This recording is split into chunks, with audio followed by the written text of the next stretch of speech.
Assalamu alaikum, mbalma malion. Ne togo Umar Abdou Touré, o bemele ko alaji, ne association Kawra de Renouveau président international. Mbalma malion. Bi wele kan babembolo ka adressé Ibeka Denke Karim Keita Deka. Ni nga video laban ka adressé Karim Keita la keren yala ni video mbe Karim Keita Deka. Mbalma malion. Karim Keita imiri ifa nana fanga na cogo mina imiri Karim Keita kera député cogo mina imiri ifa ye malion janfa cogo mina imiri Karim Keita ifa ye layidu kan fɛn di malion ma amashi time ali kele imiri obela iki kunulama lajɛ ika bi lajɛ iki miri ifa keleme ka an écoledenw an fantandenw ka kalanko dafiri cogo mina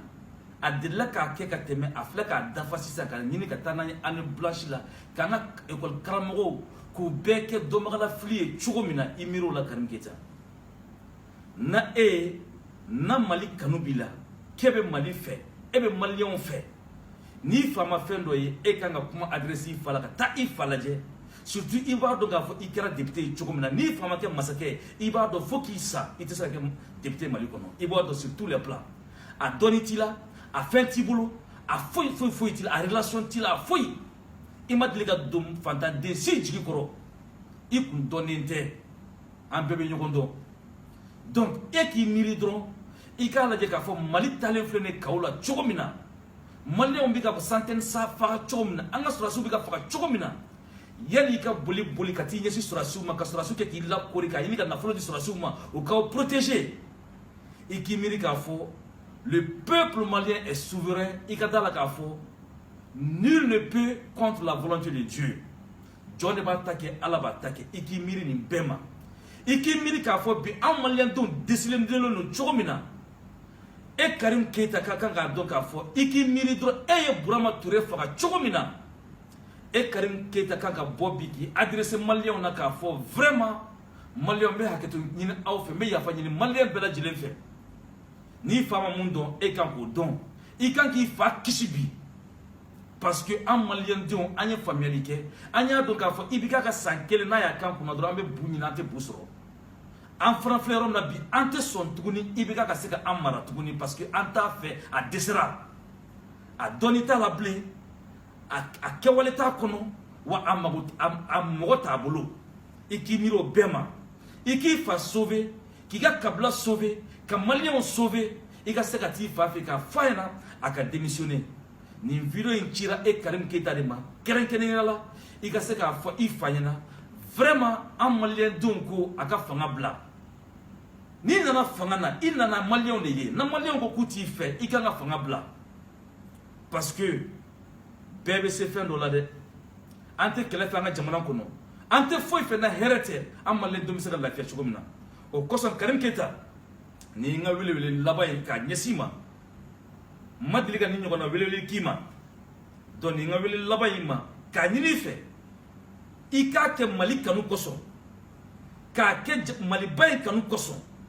k'a kɛ an fantandenw kanu kosɔn k'a kɛ Ala yɛrɛ kosɔn n'i ye silamɛden ye k'a kɛ Ala yɛrɛ kosɔn i ka s'i fa ma i k'a la raisonner k'a fɔ a ka fanga bila Ala kosɔn an tɛ mankan fɛ an ka jamana kɔnɔ an tɛ nin tueriba ninnu fɛ an ka jamana kɔnɔ an tɛ nin siya kɛlɛ in fɛ an ka jamana kɔnɔ an ka école karamɔgɔw an tɛ fɛ année blanche ka kɛ an ka jamana kɔnɔ a k'a kɛ Ala kosɔn a ka fanga in bila nin kuma in lasilen bɛ Karim Keita ma a ye nin video in bila ka taa se fo Karim ma a k'a mɛn a ka taa fa conseiller a fa ka démissionner anw ta tɛ bubɛ ko ye dɛ anw ta ye i bɛ k'a yɛrɛ de ka bɔ yen parce que i bɛ k'a tere ye Ala b'a dɔn kira b'a dɔn i bɛ k'a tere ma ye maliyɛnw ma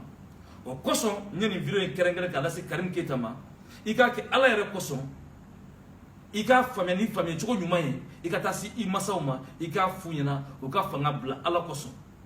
an maliyɛn denw ka se ka lafiya cogo min na donc n ka kuma kɔnɔna na n'an donna faso kanu bɛ maa minnu na n'an donna olu gasi la n b'a ɲini u fɛ ala kosɔn u ka yafa n ma mais n'an donna jamana jugu minnu gasi la ça c'est leur problème et la lutte continue inchallah assalamu alaikum